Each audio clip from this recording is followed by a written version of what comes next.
Hello students, very good morning. आज हम एक इम्पॉर्टेंट टॉपिक डिस्कस कर रहे हैं फाइनेंशियल मैनेजमेंट का। एक आता है डिफरेंस के कैपिटल एम्प्लॉयड और नेटवर्थ में क्या डिफरेंस होता है। स्टूडेंट बड़ा ध्यान से समझिएगा, इम्पॉर्टेंट पॉइंट है। बहुत स्टूडेंट्स कंफ्यूज रहते हैं। एक तो देखो टर्म होता है इक्विटी शेयर होल्डर्स फंड। ध्यान से, इक्विटी शेयर होल्डर फंड, इसमें क्या क्या आता है? इक्विटी शेयर कैपिटल, सारे के सारे रिजर्व्स एंड सरप्लस, और कोई फिक्टिशियस असेट्स है तो उसको माइनस कर दो। फिक्टिशियस असेट्स क्या होते हैं? वो असेट्स बेसिकली वो लॉसेज होते हैं, ये कोई रियल में असेट्स नहीं होती, जो अभी तक राइट ऑफ नहीं करे हैं। जैसे discount on issue of debenture, premium on redemption of debenture, या फिर share issue expenses, underwriting commission, इस तरह के खर्चे होते हैं, उसे बोलते हैं फिक्टिशियस असेट्स। ठीक है, जो बैलेंस शीट में रखा है। इक्विटी शेयर होल्डर फंड में केवल ये तीन चीज़ें आएंगी, है ना, ध्यान से देखना।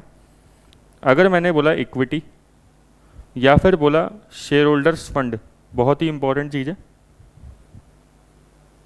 अगर बोला नेटवर्थ या फिर बोला प्रोपराइटर फंड, सबसे इंपॉर्टेंट बात तो ये है कि चारों चीज़ें एक ही होती है। या फिर इसको बोल सकते हैं बुक वैल्यू ऑफ इक्विटी। क्या बोल सकते हैं? Book value of equity. ये पांचों चीज़ें एक ही है, और इसका फॉर्मूला होता है equity share capital plus preference share capital plus reserves and surplus minus fictitious assets. मतलब अगर खाली इक्विटी बोला है तो इक्विटी में प्रेफरेंस शेयर्स भी आ जाते हैं। नेटवर्थ बोला है तो भी प्रेफरेंस शेयर्स आ गए हैं। ये पांचों का मीनिंग एक ही होता है। अब मैंने बोला कैपिटल एम्प्लॉयड, अब वर्ड क्या यूज़ लिया? Capital employed. तो जो पहले लिखा था अपन ने, equity share, preference share, reserve and surplus minus fictitious assets plus debentures plus कोई लॉन्ग टर्म लोन्स, ये सब कैपिटल एम्प्लॉयड का पार्ट होते हैं। मतलब जो डेट होता है, डेट, वो भी कैपिटल एम्प्लॉयड में जुड़ जाता है।